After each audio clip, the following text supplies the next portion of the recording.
Donc, je vais commencer avec la première question.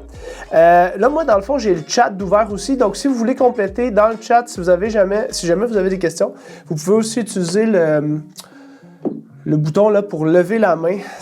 Maxime, tu t'es pas remis sur muet. Juste, on entend ton background.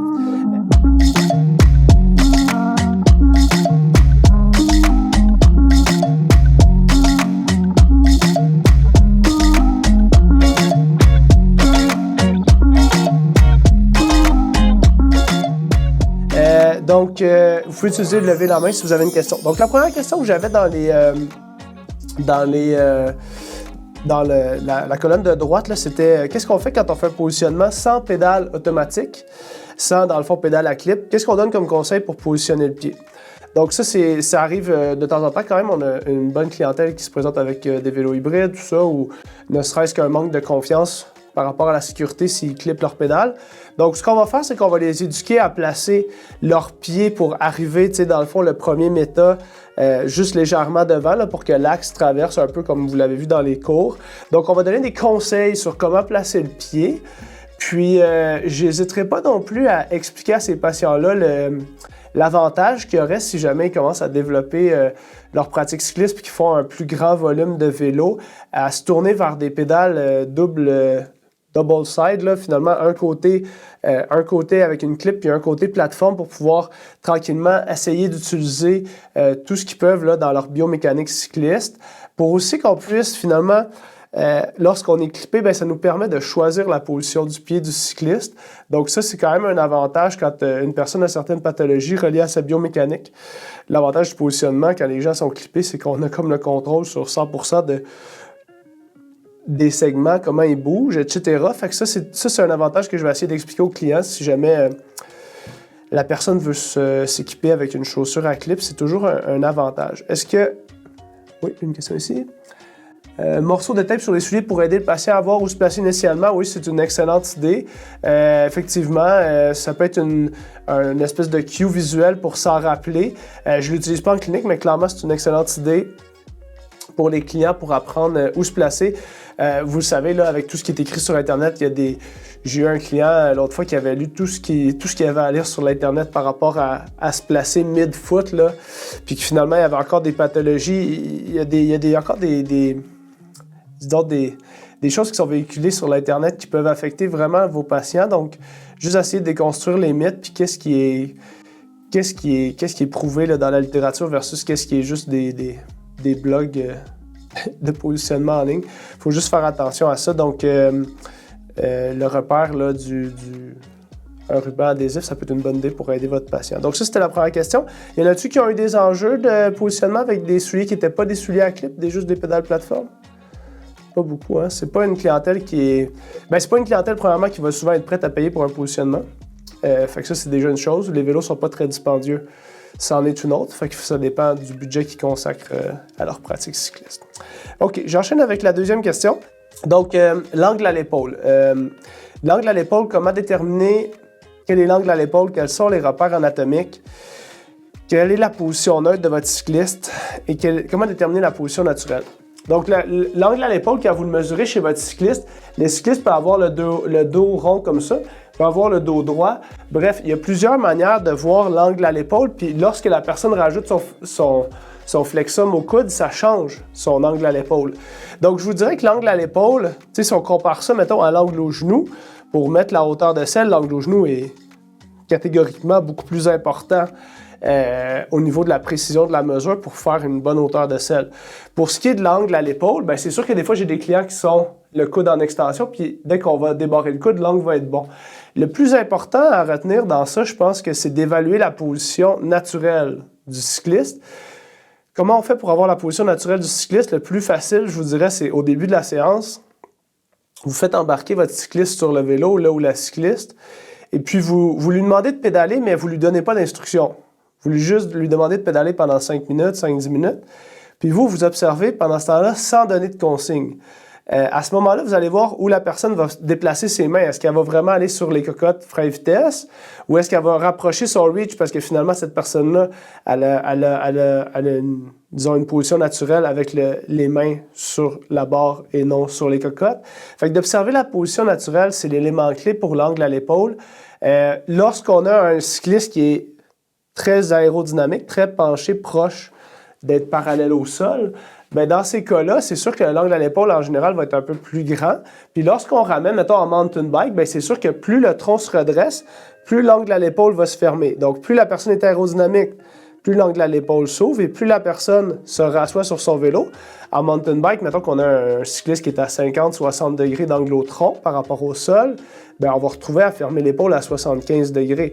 Parce que si elle a l'épaule à 90, il faudrait que son guidon soit ici. Donc, faut garder la cohérence entre l'angle au tronc et l'angle à l'épaule. Pour ceux qui ont plus d'expérience, peut-être Sophie, tu peux nous dire l'angle à l'épaule, comment tu le gères là, depuis, toi c'était 2019 hein, qu'on a fait le bike PT ou avant ça? Donc depuis 2019, comment tu le gères toi l'angle à l'épaule dans ta pratique, dans ton positionnement? Bien, effectivement, je regarde toujours comment le cycliste pédale avant même de dire quoi que ce soit. Puis je remarque effectivement qu'ils ont rarement les mains dans les cocottes. Je trouve qu'ils sont près des cocottes, là, pas nécessairement la barre horizontale, mais jamais complètement. Là, je me pose tout le temps la question, est-ce que leur reach est trop long?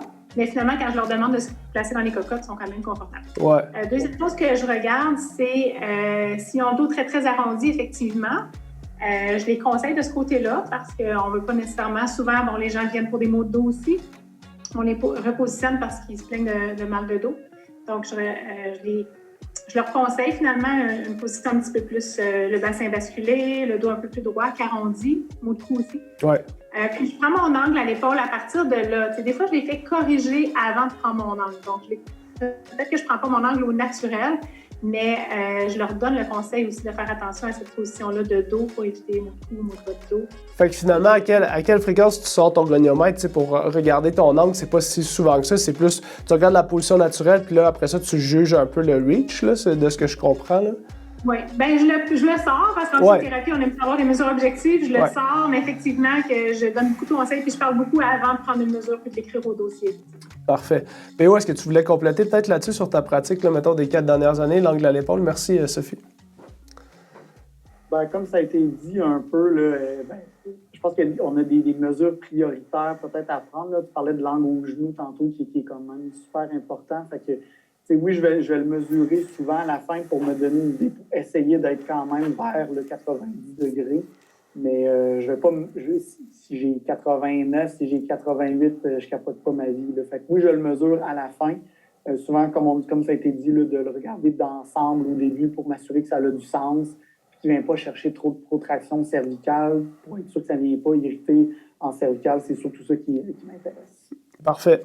Donc, ce que vous pouvez retenir là, par rapport aux 2 dernières interventions, je pense que c'est ça vraiment qui est important, c'est de dire que finalement, une des choses que vous essayez de faire avec l'angle à l'épaule, c'est de, regarder l'angle à l'épaule, mais de regarder la posture générale de votre cycliste, comment il se comporte sur le vélo, comment se comporte son rachis. Est-ce que vous avez des interventions à faire, puis quand vous l'avez évalué avant de le mettre sur le vélo, est-ce que son rachis avait des problèmes? Est-ce qu'il y avait une grosse syphose au niveau thoracique? Comment ça se comportait en dehors du vélo pour justement pouvoir mieux analyser sur le vélo?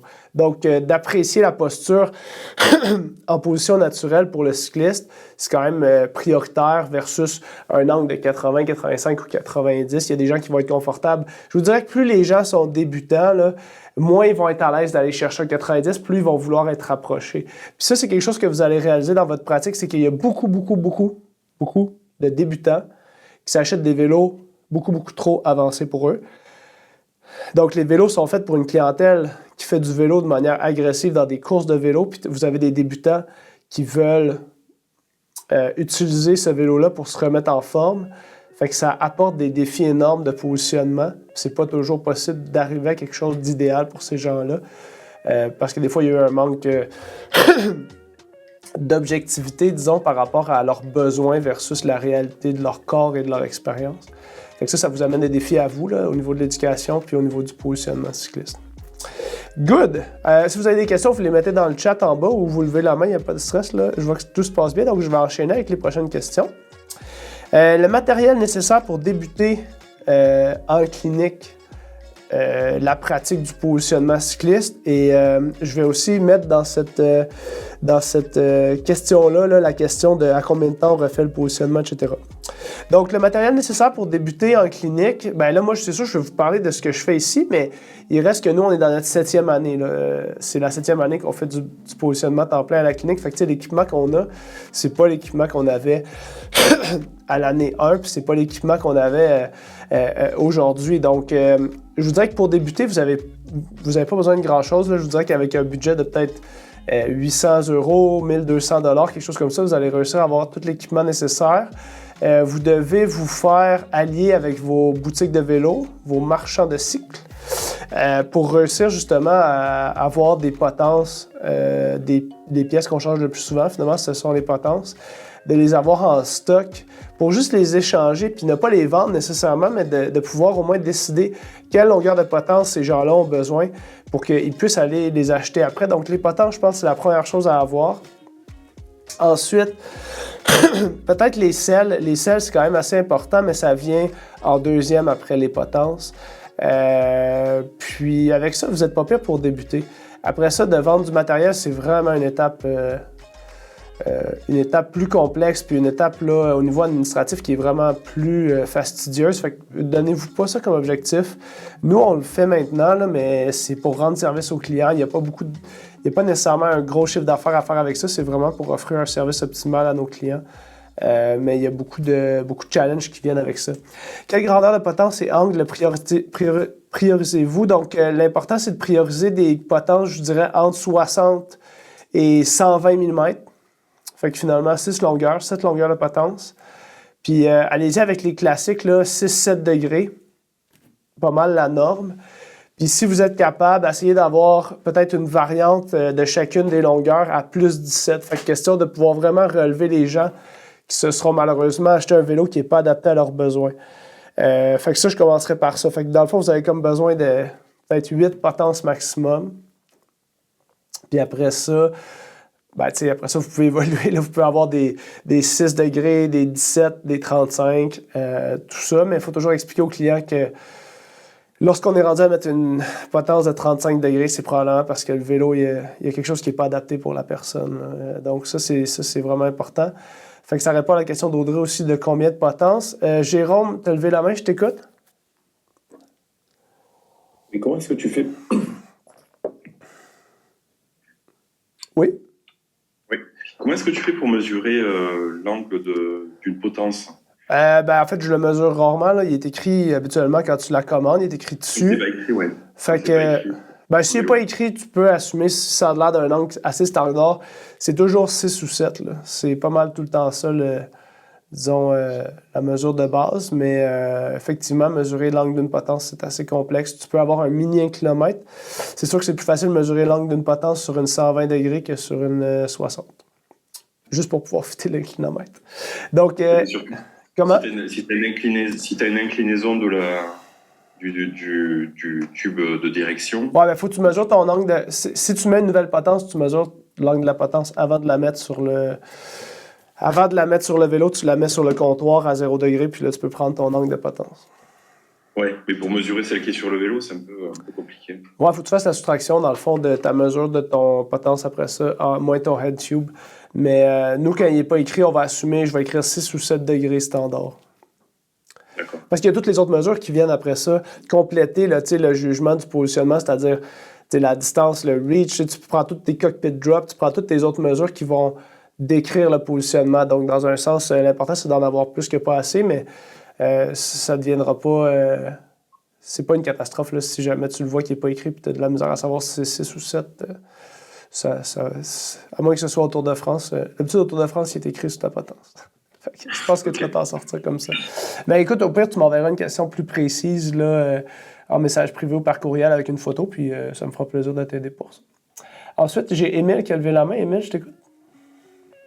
Oui, c'est juste pour savoir comment cibler la bonne longueur de potence au millimètre près, là, mais ouais. Je comprends. Si dans le fond, de ce que j'ai compris tantôt, c'est que c'est pas tant l'angle de l'épaule qui va déterminer, c'est plus la position du corps. Fait que, comment on fait pour choisir, lui c'est plus une 20 versus une 30 si de toute manière c'est pas tant l'épaule qu'on va regarder. Là. Ben, une fois que tu vas regarder la position naturelle, c'est une super bonne question d'ailleurs. Si tu regardes la position naturelle de la personne, dépendant d'où elle va positionner ses mains, tu vas essayer d'évaluer combien de centimètres tu as trop ou de pas assez. Souvent, on raccourcit beaucoup plus souvent les potences qu'on les rallonge. Parce que les gens, en étant plus débutants, souvent sont beaucoup trop longs sur leur vélo. Donc ça, c'est la chose que tu vas faire le plus souvent. Puis habituellement, on essaie de l'avoir à l'intérieur de 2 essais. Fait que tu essaies de te rapprocher de la vérité, faire dire qu'il me faut 20 degrés de moins, fait que je vais 20 degrés de moins, puis finalement, c'est un petit peu trop, un petit peu pas assez, fait que tu vas ajuster après, mais c'est de l'essai-erreur. Tu essaies juste de ne pas en essayer 8 dans ta séance. Là, habituellement, tu es capable de t'en sortir à travers 1 ou 2 essais. C'est ça, il n'y a pas de calcul mathématique pour t'en sortir. C'est vraiment d'analyser la posture de ton patient, puis sa condition, puis son motif de consultation pour justement choisir qu'est-ce que tu fais avec son reach. Puis ça, il faut savoir que le reach, tu le fais en dernier, dans le sens que l'ordre, c'est toujours... J'ai trouvé un bon acronyme cette semaine avec Christina pour mes cousins français. Le PSG, c'est très important, le Paris Saint-Germain. Alors, c'est toujours de faire le positionnement dans l'ordre pied, selle, guidon. PSG. Ça va être de la pub bientôt. C'est pas pire. Est-ce que vous aimez ça? À quel point j'ai écouté vos besoins du vieux continent? Ah, ça applaudit, ça applaudit. OK, merci, Émile. Donc, excellent.